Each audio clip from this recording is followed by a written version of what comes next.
Come on in. Tell me where you are from. And in the chat, I should be able to see the chats from YouTube, Facebook, LinkedIn. You can leave your questions and we'll go through them. And I'm going to go separately on Instagram because I cannot figure out how to do the Instagram live on this very cool dashboard that will like stream to everybody. Okay. So Instagram let me book this live and send notices out. I'm not scheduling. I'm going live. Okay. Okay. Figured it out. So come on in, say hi, and let me know where you're from. Type in your questions.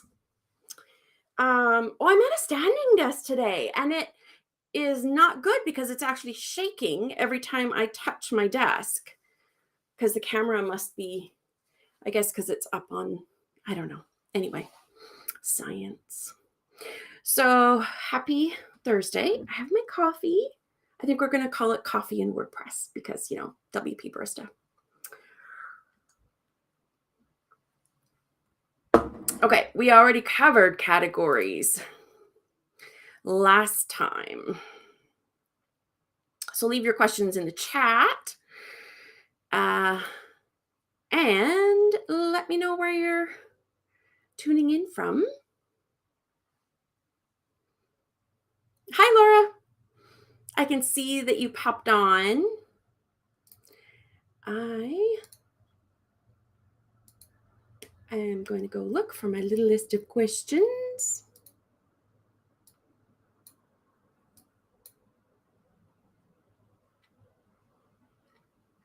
And hey, put in, Laura, do you have a quote that totally changed the way that you look at things, whether it's work or life?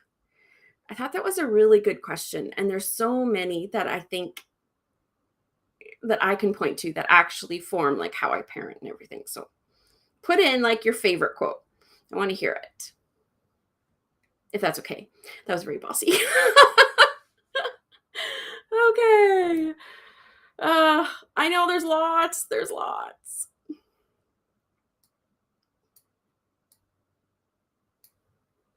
Okay.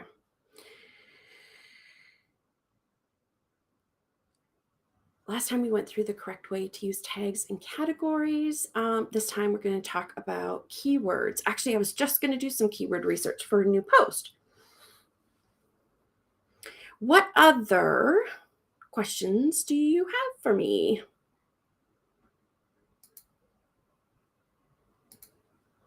Other than that, we're going to hang out and have coffee.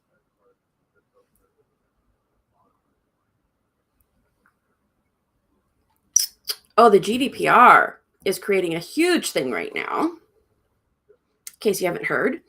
Also, if you're actually loading fonts from Google, which almost everybody is, they are someplace in the Germany government is now not liking it very much. And so they've started finding people who are loading fonts without declaring that on their GDPR or making it like on the privacy policy and making it so that you can turn them off. So basically anything on your site, like any plugins, hosting that is being hosted on a server in the States is considered not safe enough because of their policies, because of the American laws aren't strict enough. So we will be adding, instead of pulling the fonts from Google, there's a way for us to just add them to your site so that they're pulled up automatically. It's not very user-friendly, like you probably have to have a developer help you with it, but it's possible. The other thing maybe while we're on the GDPR topic, it's a lot easier to just get CookieBot to do it for you. CookieBot is a program, and most of the time it's free unless you need some pretty deep detail. But I even have it for free on a client's site with e-commerce, and it's still the free version. And they basically go through your site and automatically pick out all of the cookies that you have on there. And then they give you this really cool printout that you just put on a page. And then they also have it so you can give people the option to turn off the different categories. You know how there's I think there's 4 different categories of cookies. They actually organize them all for you and then provide an option for everybody to turn off whichever question they want to turn off. Whichever, I was reading a question here. You can actually turn off the section of cookies. Like if you don't want marketing cookies, you can turn that off. Or you can turn off all cookies. Most of the time that will break the site. Okay, you know what? Let's go through the difference between when we ask for logins for WordPress, hosting, and domain registration. Because this is complicated for most people. And every time you go to get help, they're going to ask for logins. And which logins are they looking for? And is it safe to actually give them? Like, give us your logins. Here's the thing. Yes, it's safe for us anyway. I can't speak for all developers. And what they're looking for, in order for us to use your site, we need 2. Like, we need to log in to be able to fix things on your website. And that's log into WordPress. So usually it's yourdomain.com/WP admin. That's how you log in. Now for security, we will change the login link a lot of the time. So you might need to know that one link where you log in. The login link plus the username and password. That's what we need to log into your WordPress site. Now, when we say WordPress, we actually, like your WordPress site, we actually just mean your site, like your site. If we're looking for WordPress logins, we mean one of 2 things. WordPress.com, which has things like Jetpack, that Akismet, WooCommerce is on there. That would be WordPress.com. WordPress.org actually has a login as well. Most of you will not have that. WordPress.org will be if you have gotten help from the WordPress.org forums, or if you're a developer that has submitted a plugin. So you probably don't have WordPress.org logins. You probably do have WordPress.com logins. WordPress.com is the one that's hosted. So it's very similar to like Blogger and Wix and the platforms where it's all done for you, but you also don't own it. And then they have some premium levels where I think you get more control and more ownership and stuff like that, and you can export it. But the WordPress.com is done for you. When we're talking about your WordPress site that's behind your domain, myblog.com, or in my case, it's wpbarista.com, that is done with WordPress software. So you know how on your computer, you'll type up a letter in Microsoft Word. Well, Microsoft Word is the software on your computer that you use to type up your letter.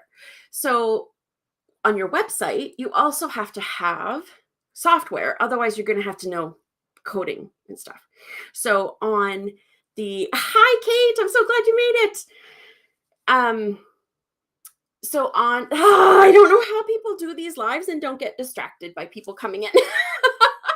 Anyway, the .org is just where we download the software. So you will never really have to go there. You won't have to have logins. You won't have to know what it is. We get that software. We put it on your host behind your domain name so you can access it. That's WordPress, but it's actually your little download copy of it on your website. So that is your website.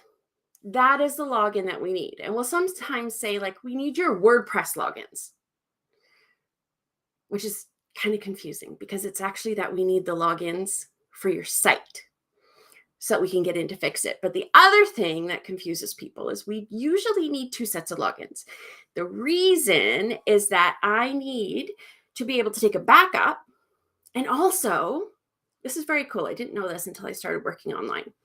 That you know how you open a browser and you go to a website and you can see it and interact, and you can log into the back end even with WordPress software, and it lets you edit stuff. Well, instead of opening a browser, there's actually another program that we use as developers that let us log. Instead of the browser going to the outside of the website, it's like we have a little tunnel that goes right into the computer, the server, and then we can make changes. And so that is what we mean by FTP. So we'll ask for your host login so we don't have to explain what FTP is. But it's the FTP logins that we're looking for. And that way we can take a backup before we start messing with stuff. And then if you get that white screen of death or whatever that's on your website because it came down or it's broken, we can log in the back way through FTP and fix it. That's why we need those logins. That's why we need two sets where you usually just need one, because all you have to do is log into the software, to like the equivalent of the MS Word, to create your document. So those are the two logins that we will always need if we're fixing something on your site. If we're moving your site, then we'll also need the logins for your domain name. Some people, like we're dealing with one site right now on Wix. Wix gets you a website and they don't tell you the difference. So they do the email, I think, but they also do the domain and the hosting, and they install the software. In that case, the software is actually Wix. You pay them a monthly fee, so that rents your space on the internet. You don't get FTP logins. You can only go in through their software, which is Wix. You also buy a domain name and pay them for that too. But it's all kind of packaged together, so it's very confusing. And what we need to do when we're moving the site from Wix to WordPress, I'm still sort of trying to figure out the best way to do this because we've done it with Squarespace before. I think this is the first time we've done it with Wix. We're going to have to switch the domain name because they don't let you take the domain name and keep it pointed at Wix. So at the same time, we're going to have to pull the domain name, point it to the new site, which you've already created and is ready to go. But the time it takes to like get that domain name can be like up to 24 hours. That's a long time to have your site go down. And then point it elsewhere. So don't start with Wix. That's the moral of the story. if you can help it. You know, that's a good question, Laura. I think she asked how many people still use Wix. I don't know, but I know that, and I did a TikTok on this morning, actually. Wix and Squarespace are easier to use, and so is Shopify, than WordPress. Because with WordPress, you actually have to know what you're doing. Like you have to know that you need a hosting account. You have to go pay for that monthly. You need a domain name. If you go with Wix, they say, do you want a website? What's the name? And you type it in and then they just give it to you. So you have no idea that you're paying for hosting, that you're paying for a domain name, and that those should be yours. I don't even know if they're legally yours or if they belong to Wix. But you're going to be in trouble if you become really, really popular and your domain name isn't even yours. Like you can't trademark something that's not yours. I don't think. I'm not a lawyer, but that's how Wix, Squarespace, but they're so simple. And that's what we always have to measure. Like if you need simple and you don't need control over anything, go for Wix. If you need control your site or to create a business around it, then I would suggest WordPress because there's a much bigger learning curve, but then it's yours and you can do what you want with it. You can put ads on it. You can sell stuff. Like you can move it out as much as you want. So, hey, Julia. Hi, Workspacery. Thanks for popping in. If you do have questions, we have a few more minutes. Put them in the comments. And I think the other question, other than those logins being very confusing, It's still, I think, over a third of the internet right now is actually using WordPress. And by WordPress, we mean the downloaded software. And that's what people get confused. WordPress is free, but this is just the downloaded software that's free. You can go and get a copy, totally free. However, you have to know how to put it on your website and how to buy a domain name and how to get the whole thing set up. So you might need help for that. I always think that people, especially in the first year, need between $200 and $300 just to hire help. Unless you're going to spend the time learning, which is totally fun. There's tons of tutorials. That's how I started in 2007, just figuring it out and learning. And it's very fun. Okay, so we went over Wix, Squarespace, easy to use, not yours, not as great for SEO, may or may not be around forever. WordPress is going to be because it's open source, which means free. It's free to download and free for people to edit and make better all the time. Kate said, as someone who started with Blogger thinking it was just a small personal project, and then was surprised to see it take off and needed to switch to, I remember switching you. I wish I had started with WordPress. Yeah, it's a good option though for starting. Like you thought it was just going to be a personal project. And Blogger is free, and you don't really have to know what you're doing. They just ask what you want the name to be, and they ask a few questions, and they set it up for you. Which, I mean, we can do that, but then you have to pay us. If you go to Blogger, it's free. So there's that. The other question that I had was, how many keywords should you use in a post? That, you're going to love this answer. That depends. You need to have as many keywords as you can optimize for. Here's the thing though. Once you have the keywords in general that you should be using, like I'm doing something on email marketing right now, I need to figure out if people use the search term email marketing. Do they say email company? Do they say, I don't know, something like that, an email service provider, an SaaS, like a SaaS provider? I need to figure out what they search. Now, then I could do, say they search email marketing. Then I could put email marketing companies, email marketing SaaS, and do all the research and find all the different keywords I should be using. But you don't really need to go that far. Once you find out what people are searching for, you optimize for that. And if you have a guide, like this is not just a post, but it's like a 4,000 word guide on a topic, just do what would come naturally through the guide. So if the first chapter is about what it is and definitions, then use words about that, but still keep like your main keyword idea, like use that email marketing word instead of the alternatives, and then go through and do that naturally. You don't have to do the research on every single phrase. Also because Google knows what we're talking about.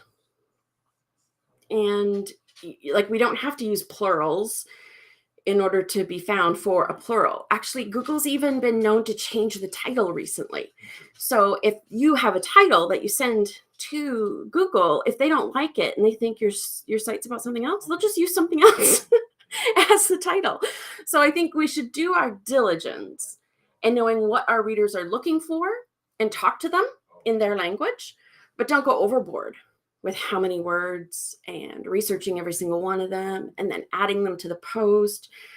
I think if you're using their language and you're clear, then, and doesn't that look spammy?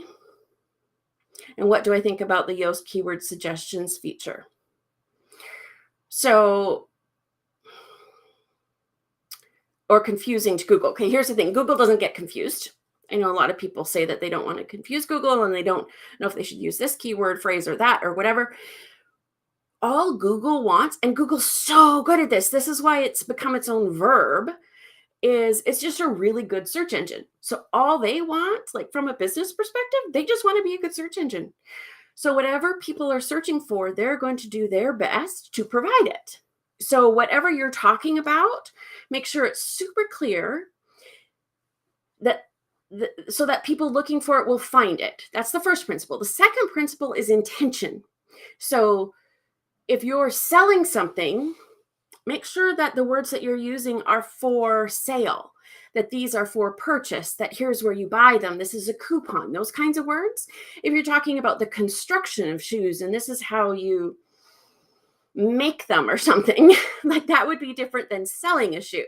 So intention plays into the keywords.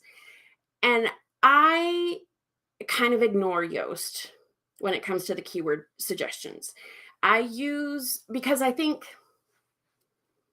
you can, and it won't hurt, I don't think, unless you start to sound like a robot. But most of you guys are better writers than that. You wouldn't do that. The why I ignore it is because it's not worth the time. Even if you're concentrating on SEO, changing your text to accommodate those words might take you 15 minutes. That 15 minutes is better spent on researching the original keyword. The original keyword makes a huge difference, and almost none of you do it. Like none of you will actually look, like you'll guess. This post is about this. So you type it in, Yoast SEO, and it tells you how many times to use it and that you should link out and that's how to get links in. And Gregory, yes, please leave your question there. And does that answer the question? So those keywords I ignore. And I absolutely, if I can convince you guys to do keyword research, do it. Like it makes a world of difference. The 3 or 4 posts I did keyword research for when I was first starting out years ago are still popular today. And they're old and outdated. So I try to update them all the time. Answer the Public is an excellent resource. And like you've been adding, Kate, I think you can start putting the different sections in. What are people actually asking about this topic? I guess because yours is informational as well. Intention is what plays into it a lot because Google is trying to meet the needs of people and its advertisers. That's how it's going to grow. And so if people are looking to buy things, it will show that. If people are looking to discover something, it will show that. So I think through Yoast is good for interlinking your posts. I use that feature. I do not very often get a green light except for the reading level. The reading level should be in simple sentences, short, scannable, bullet points, that kind of thing. Linking in and out of your own posts is what it's good for. And also if you trash a post, like if you put it in the garbage, it's really good for redirecting automatically. So I really like the premium version because it keeps all my posts up to date and keeps me from having broken links. Are there any other ones that you use specifically for the Yoast that you like look and make sure that it is that you follow the suggestions? The number of times that it asks you to use it, ignore that completely. Ignore it. You should use your keywords in the first sentence. You should use it in one of the top headers. You absolutely need to use headers properly. Use the H1 should only be once on the page. It should be the page title. And then your chapter paragraph should be the H2s. And then within each chapter, if you need to break it down more, you do H3s and H4s and that kind of thing. That's your basic SEO tutorial. And that's my 20 minutes. I make sure my metadata line isn't too long. You mean the description? That's actually helpful too, yeah. And then you can make it enticing to see if you can get people to click through. Yeah, that's a good one too. I actually do use that to make sure that it's actually visible in search engines. So, and you need to be using for roundups. Kate and recipe bloggers need to be using the snippets that they have for carousels now, which is the new thing, so that your roundups will show a group of posts instead of just one recipe. That takes a special carousel thing. I talked about it in my recipe SEO class. So, okay, that's my live. Thank you for joining. I feel like I've succeeded. I got through through it. Thank you guys for showing up and participating. And leave the questions if you have more for next week. I'll be on here every week for a few more weeks till we figure out if this is something that's going to fly or not. Thank you. Have a great week, everybody.